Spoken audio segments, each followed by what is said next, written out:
the antioxidants fight the free radicals, and nothing else does this better.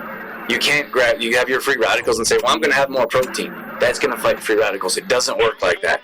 Antioxidants is the only macro that can help fight free radicals. Welcome to Exploring Mind and Body with Taddia. Drew is an expert in nutrition, fitness, lifestyle, and more. And he wants to help you live a healthier, longer, and more active life. Now here's your host, Taddia. Welcome to another edition of nationally syndicated Exploring Mind and Body. Thank you so much for being here. Thank you for tuning in, for being a part of our True Form Life community. We're coming at you with a brand new show. We appreciate whether you're listening on terrestrial radio across the country or as a podcast around the world. We certainly wouldn't be here without you. So stick around. We got all that coming up.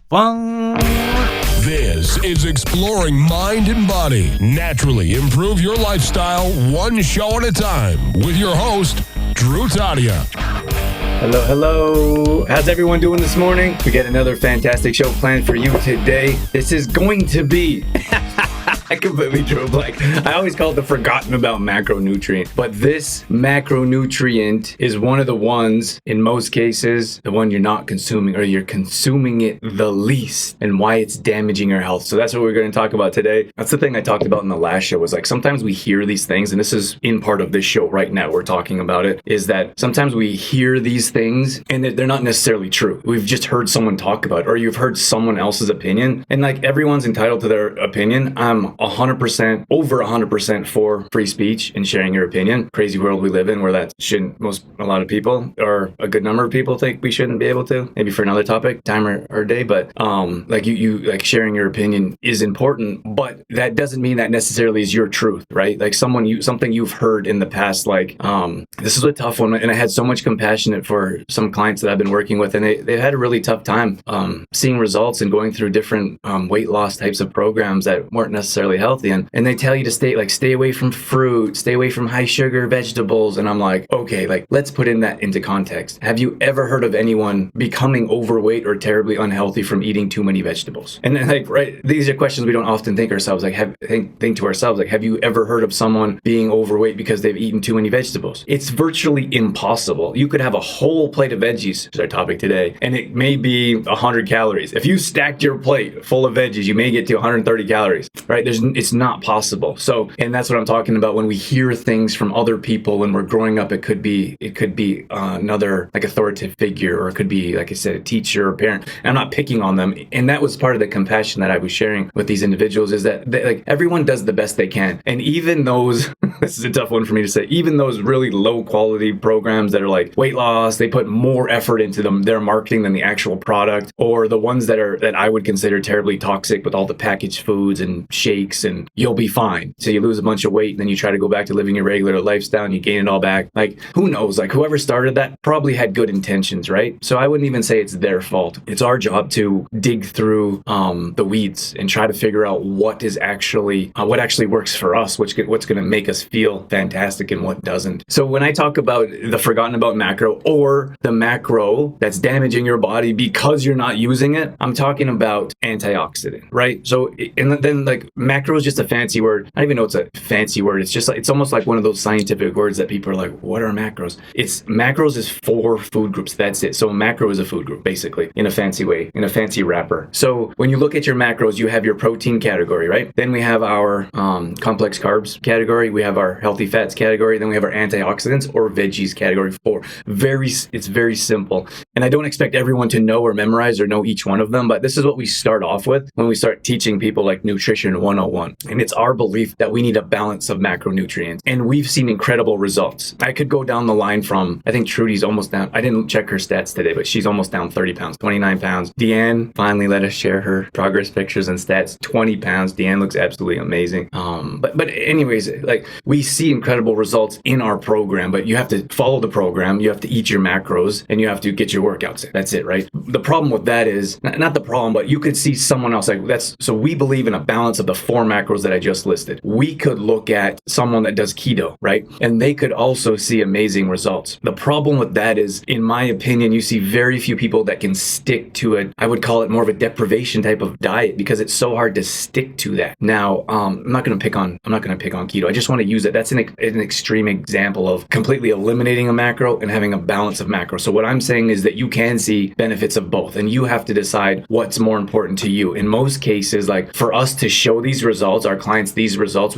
that's phase 1 is the weight loss, and then we have phase 2 is the maintenance stage. So Dan actually did something fantastic. She made a decision to extend her agreement or her involvement in our program, right? So a lot of people, what they do, and we've been conditioned to do this. Like we hit our goal weight and we're like, oh great, done. And then what happens? Like mentally you've ended your agreement. Physically you've stopped doing the actions to see your results. And what happens? Like there's not a finish line here. So you say I'm involved in a program, or I've been doing this weight loss journey. I've hit my weight loss. Great, done. What happens? You gain all your weight back. So what Deanne did is she signed up with us again, and we're keeping her in the maintenance stage and showing her how to keep her results forever. Same thing with Trudy. She's close to her goal weight. We're going to do the same thing. And we can go down the line with a handful of our clients that are in a very similar position or in the same position. So, and I guess that's my point here, is that when I'm talking about antioxidants in particular, it's vegetables. It's vegetables, and we believe so. And the reason why I could say, like, the reason you could look at something like keto is like it's high fat, high protein, right? In most cases, very little vegetables. Even if you look at, like, for us, we count calories for our clients, right? So if you look at the vegetable category, and that's why I said you could eat a whole plate of veggies, you're not going to gain weight, right? Like, oh, I ate too many veggies this week, gained 3 pounds. No. It doesn't work like that. But there are tons of health benefits to vegetables, which I'm going to explain to you. But the point here is, when I talk about the forgotten about macronutrient, when we look at protein, it's easier to count protein. Like as the macro, we count protein, calories, and protein in grams. And then we measure that up to how much our clients weigh. So this is very specific to them, but to each individual. So you could look at carbohydrates. So carbohydrates, we're looking at clean, complex carbs. I'll talk about that in another show, but a balance of carbs will also help increase your energy along with fats. It's not the protein. That's a huge myth. You can look at any fitness competitor that has just eaten protein right before stage, just protein. I'm talking about like chicken breasts, and I've trained girls for this. Like I was standing in the parking lot where Dorothy and 2 other girls, 3 in total, were literally eating dry chicken breasts a few days up to before stage. So that's how they cut down unhealthily. They felt horrible, zero energy. Their immune systems are an absolute wreck, which is why I said I'll never train those types of people again. And that's not to say that other people shouldn't do that or anything against those types of trainers. It's just not my cup of tea. So I guess my point here is that you have to do what's best for you, what you feel is right, and what makes you feel best. So a lot of people said to us, how did you transition into a plant-based diet? And it's a very simple conversation, and my only response is it makes us feel better, right? And the problem there is that most people have very little vegetables in their diet. And I'm going to talk about free radicals and how antioxidants fight against free radicals. So, but for us, it was like a slow transition into more vegetables than anything else on our plate. And now we're kind of dabbling in a little bit of different things. Like I talked about my weight gain journey. I'm cutting down now. So it always changes, and it should change for your goals. Like I was talking to another trainer, and he was like, how are you? He's been following us and been paying attention to our results. And he says, how are you seeing, like, you got more clients, you're getting more results, like what's going on? And I said, this is just for women, and he does both. And I said, well, you have a different program for men and a different program for women, right? And he's like, no, it's the same one for both. And I'm like, okay, like, do they have the exact same goals? And do they eat the exact same thing, like same workout, same food? Like that doesn't work. It really doesn't. Like you have to decide what's best for you. For us, a highly plant-based diet makes us feel good. And the more we take away plants and the more we add meat, protein, unhealthy fats, processed foods, the less well we feel. And everyone feels different, right? My only caveat to that is a lot of people don't know what it feels like to be the other side, right? A lot of people have only eaten one way their entire life. So we have, my gosh, I didn't ask for permission, so I won't mention names, but we have a couple of clients that I've talked to, and they just said they are feeling so fantastic eating this way. And they're like, why didn't someone teach us this earlier on in life instead of going through the packaged foods and the shakes. And I said, I don't know, I wish I was there for you earlier, but you have to understand that this is a mindset, right? A lot of people they're not just looking for, it's the society we live in of this will give you weight loss, like those gummies. Like that's probably the worst thing. I have a video coming out about that. And it's not like to put anyone down, except for those people that are selling that pill or potion. It waters our whole industry down. Like if you're promising 20 pounds of weight loss by eating a gummy, like that's ridiculous. It's not possible. If it is, it's not healthy. And at the very least, it's certainly not sustainable. So you're selling a lie. We have to stop doing that. Like we have to stop participating. And when I mean participating, I mean selling, sharing those posts, trying that method. It's not going to help you. You're not going to see the results you're looking for by looking for that quick fix, short-term type of method. It doesn't work. If it worked,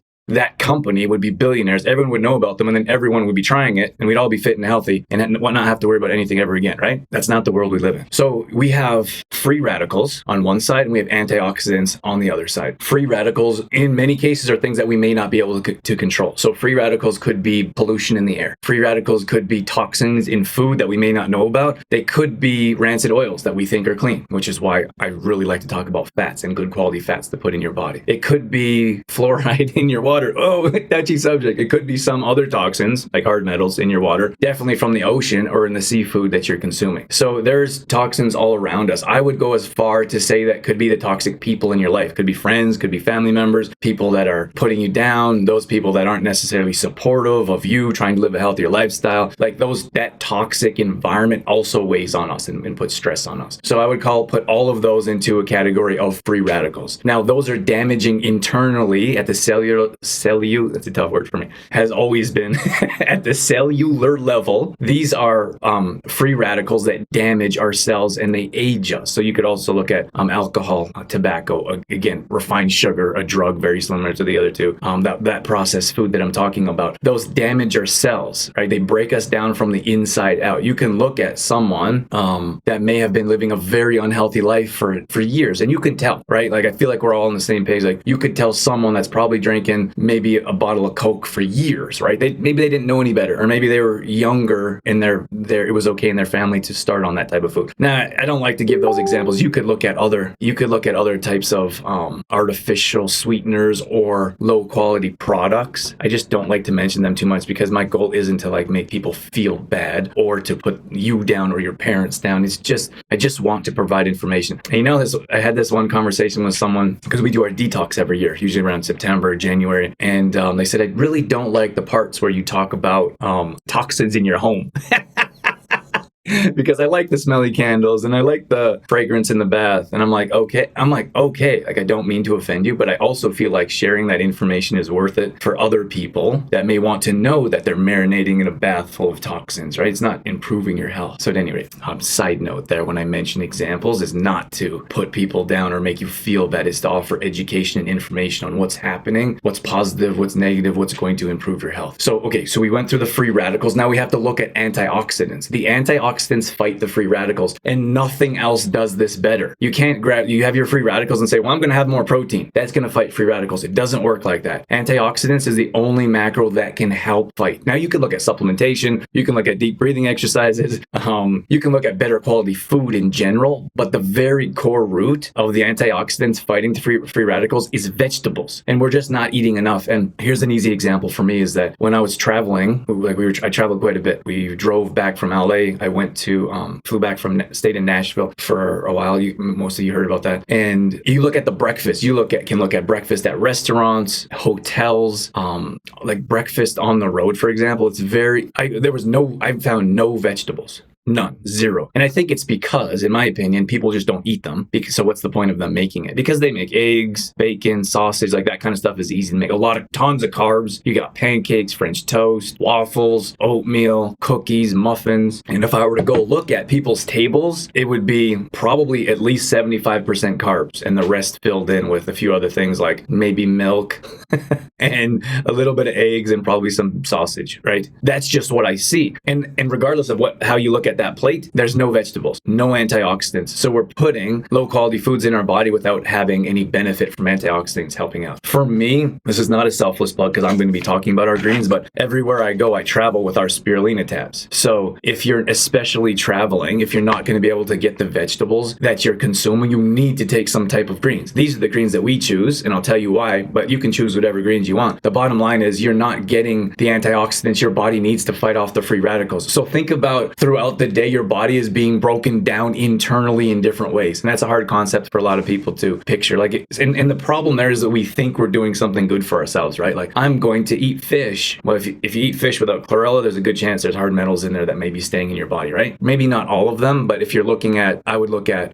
wild salmon, for example, as opposed to farmed salmon. And the farmed salmon, the food that they give them is the lowest, like it's corn based, but it's the lowest type of quality food you could offer anything. And they eat the food. And what happens do you think when we eat the farmed fish? We're eating the same low quality food that they're eating. So it's a vicious cycle. And so the problem there is that we're trying to do a good thing. Like, we're drinking water from the tap. And every time I see someone drinking tap water, I kind of like cringe a little bit. No judgment. I'm just thinking, like, they probably don't know what they're drinking, right? Like, we haven't drinking tap water in years. And and we're always trying to increase our health, right? And level up and improve. And that's something that is interesting when we work with clients for whatever short term. Like, it could be 6 weeks, could be 90 days. We don't do 6 weeks anymore. And I think we're going to get rid of 90 days, but could be 90 days, could be 6 months. And then it's like, okay, I'm done. And I'm like, okay, you're done with what? But the thing is like, I've been in this industry for 20 years and I'm still learning new things. So I'm actually, secret side note, I'm looking at peptides. And if you guys don't know, they're amino acid building blocks, and they do amazing things. They're legal. They're legally sold. There's nothing wrong with them. They're not like a steroid. But some of them are injectable. You can take that, you can inject them into you, or terrifies people. I know, you can take them orally. At any rate, and now I'm talking about water. Is like, our little guy loves water, and we boil our water, and we're looking at, we're buying some water, we're boiling some water. I would really like to figure out how to test water on my own. But now we're looking at an under the counter, like those Brita water filters do nothing. We're looking at an under the counter filter because he loves water so much. He just chugs water all day. The problem with you guys, what I'm getting at is, we think we're doing a good thing for our health, like drinking lots of water, but we're drinking tap water and we're consuming a lot of things that we shouldn't be consuming, which I would consider a free radical. And then we're not doing anything like consuming the greens that we should be consuming to fight those free radicals. So we could look at a supplementation like spirulina or chlorella, or we could look at consuming more vegetables, which would be my first step for you guys. So if you look at the other macros, there's clear purpose, right? In most cases, it's like healthy fats. Most of us, or some of us, know that we need healthy fats for energy, and also they help lubricate joints. They help burn other like good fats, eat bad fats. They don't actually eat them. Hope you know what I mean. So we have a clear benefit to fats. Complex carbohydrates, in most cases, we understand that helps with digestion. They're usually high in fiber, and they offer other vitamins and minerals. I'm thinking about sweet potato. You look at a quinoa, for example. These actually help with digestion and offer sustainable energy. That's carbohydrates. Protein is, most people consider it as building muscle, but you have to eat a ton of protein. Like, most people wouldn't eat 200 plus grams of protein. Very few, unless you're a man looking to build big muscle, right? I've been on a program similar to that with a balance of macros and a large number of calories. And with heavy lifting workouts, that's how I was able to build muscle. So women that are like, oh my gosh, if I eat lots of protein, I'm going to get big and bulky. Not going to happen. You have to try very, very hard to gain muscle mass. It's not like, oh, I lifted a few. Like, we hear that quite a bit from women that come to us. They're like, okay, I can start working out, but I don't want my man arms. And I'm like, you have to spend years lifting heavy weights, high sets, low reps, heavy weights with a huge stack of calories, heavily protein based. How many women are going to do that for years? Because, and I don't mean like, I'm not like women aren't going to do that. I'm just saying, like, if you don't want that, like, women can do that. Women are fantastic at like following, way better than men at following a plan and like just do exactly what you're told. Structure. Women are amazing at structure, most. But the only women that get big and bulky like that are ones that are trying to do that for years. It doesn't happen accidentally. it's pretty well impossible, in my opinion. I don't like that word, but it's very, very difficult. So I guess, okay, let me go back to free radicals, because I guess what I was saying is that you have the protein, so you need protein in most cases, different types of protein, could be plant-based, could be meat protein to build muscle. But then, so we have most people, this is a generalization, have a clear idea of what each macro does in general. But then there's the vegetables, and it's like, what's the point? There's very little calories.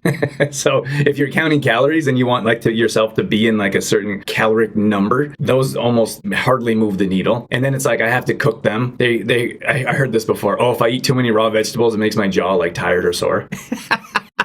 And then it's like, how to cook them. We boil them. They're mushy. How do you flavor them? So in my opinion, veggies are probably the least exciting macro that we consume because of those things. We don't know how to cook them. We don't know how to eat them, which ones to buy. They're too expensive. Then I got to buy organic ones. I know the list goes on, but the point here is that it doesn't matter. Push all that stuff to the side and understand that you need vegetables to fight free radicals. And in most cases, some people don't have any vegetables at all in a day. Some people may have some at one meal a day. Like you have your steak, potatoes, and some broccoli, right? One time a day. That's not going to get you to the macro level that you need to start seeing results, right? And one of the things in particular is we talk a lot about digestion, and veggies are fantastic to help with digestion, especially high fibrous types of vegetables. And that's what we need. Like you can have a salad a day. A salad a day is not a stretch. I know some of you are thinking like a salad a day. If you lost your mind, you could have a salad for lunch. You could have a salad for supper. You could mix them up. And then salads, you can switch up salads a number of different ways. If you're going to have a veggie, you can throw or you're going to have a smoothie, you can throw a handful of spinach in your smoothie. Done, right? So you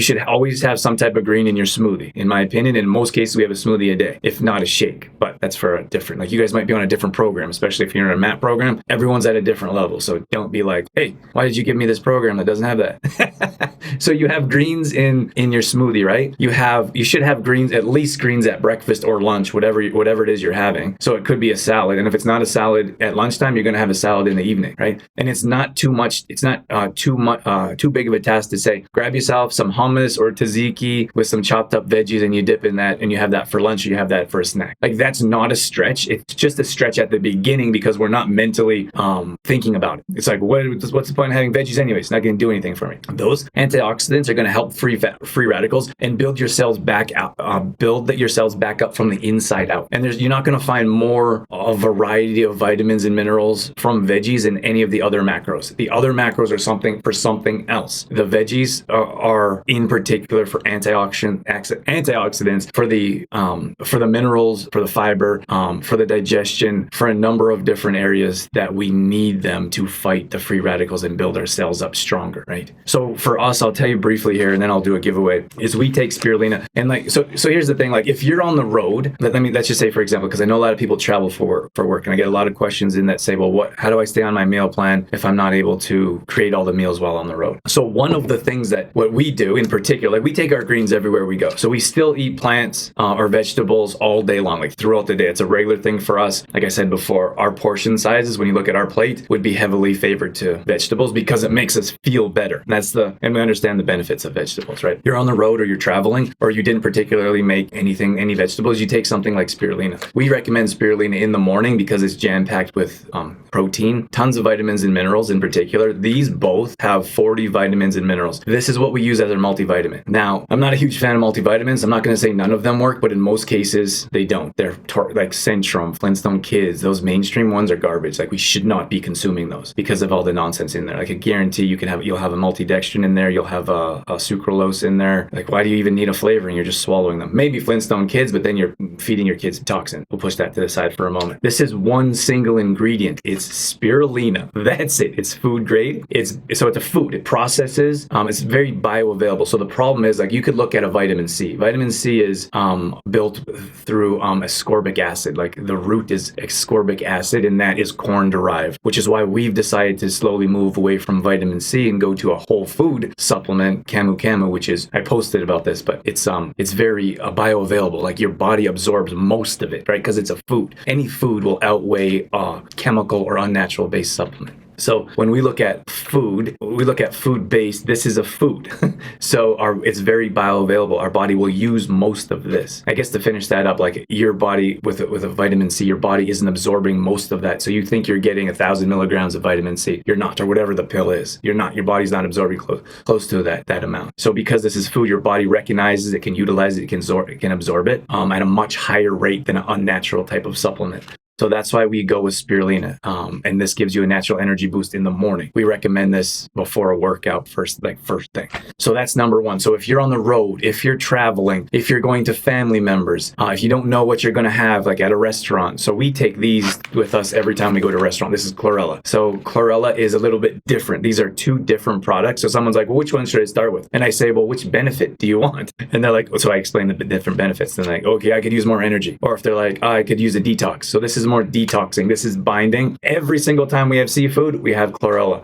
Anytime our immune system feels a little compromised, we have extra chlorella. So we have, I don't want to confuse you. Like in most cases, I say take 1 dose of spirulina in the morning and then 1 dose of chlorella in the evening around supper time. We level up. Like we are in, this is what we do full time, and we're always looking to improve our health. So not to confuse anyone, but we take 2 doses. We take 5 tabs of spirulina in the morning, 5 tabs in early afternoon, 5 tabs late morning, and then 5 tabs around supper time. That's what we do. And you don't have to do that. To keep it simple, take 1 a day. But I guess my point is that that's our multivitamin. We're getting antioxidants. So we've kind of flipped the script. Most cases, people get free radicals in their diet throughout the day, right? And probably don't know it. We are putting, did I say that right? Free radicals in their diet throughout the day. We are putting antioxidants to fight the free radicals all day long. So we're always feeling good. Like our immune system is always elevated. Our energy level is always elevated because we're always contributing to it. We have a lower back program. And every once in a while I hear from someone that says, oh, my back kind of went out. And I'm like, okay, well, what have you been doing to prevent that? And they're like, nothing. It just happens once in a while. And I'm like, okay, well, do you think if you did something to help your back on a regular basis, it wouldn't go out? Like I had extreme back pain. I won't talk about it again. I feel like I've talked about it too much. But I had extreme back pain, went through a horrible time in my life. And I would wish that on no one. But I still do, because I don't want to revert back, I still do lower back maintenance on exercises and stretches and strengthening. And my back has never gone out, right? It's the same thing with knee health. I just finished the knee health program, did the videos, and we just have to put it in the app and get that out to our clients. But we did a knee health program, and it's not just based, like this is a 6-week program, but you have to understand that when I talk to people about why is your knee in so much pain? Like I'm not really sure. And then I say, what do you do about it? And they say, well, nothing. And I'm like, what do you mean? You're in pain all the time. What are you doing to? Well, I went to the doctor. They prescribed some meds. Like they did a little bit of physio. Nothing really seemed to help. So here's the thing: is that I'm not trying to pick on you guys. I'm just trying to give you examples. Like, look, if you want to improve your immune system, if you want to have energy all day long, if you want to increase your health at a cellular level and fight free radicals, you have to do something all day long. It's not like, oh, I'm going to take greens once a week. That's not going to do anything, to be honest with you. And to level up with that, you're not going to be able to out supplement a bad diet. Like if you're not eating greens and you're like, oh, I'll just pop some pills once in a while. I'm sure it'll do something, but not as much as if you increase your health on a regular, at a consistent level and eat the veggies, right? And it's not like, oh, Drew told me to eat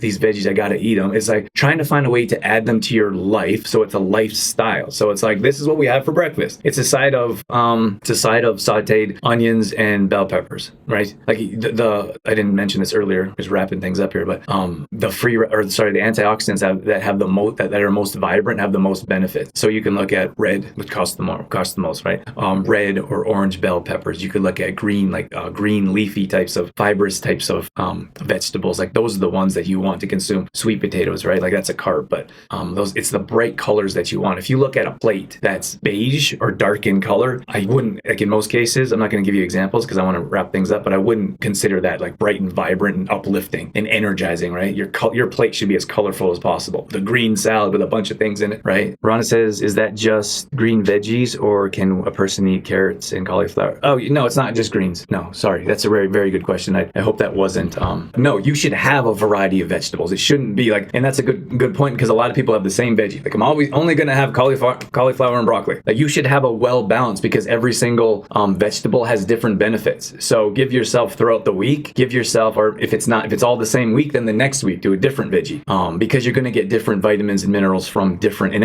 health benefits from different vegetables. Some have more fiber, right? Some have more antioxidants. Some have more vitamins or vitamin K. Have a wonderful day, and thanks for joining. Bye, guys. True Form Life. All right, that's going to wrap things up for this edition of Exploring Mind and Body. Once again, thank you so much for being here. Thank you for tuning in and being a part of our True Form Life community. You can always find us on Facebook.com/TrueFormLife. We post up there a couple times a day on our story. We're always trying to bring you more content around living a healthy lifestyle, whether that be nutrition, fitness, lifestyle, and more. We also have free challenges that we do at least once a month. So if you follow us along there, you'll be able to join maybe a plank challenge or a squat challenge, Tabata challenge, whatever it may be. We'd love to have you join us. We're also on Instagram.com/DrewTaddia. Again, we're posting up there a couple times a day along with our story, all dedicated to keeping you fit and healthy and on track. Our main website is trueformlife.com. If you want to check out some of our products, some of our services, or if you just want some great content from videos to blog posts and recipes and more, we got all that at trueformlife.com. Once again, thank you so much for being here. That's it. That's all I got. I'm out of here. As always, I'm your host, Drew Taddia, in health and fitness for a better world. Thanks for listening. You've been listening to Exploring Mind and Body with True Form Life's Drew Taddia, fitness expert. To find out more about the show, Drew Taddia, or to listen to past shows, visit exploringmindandbody.com.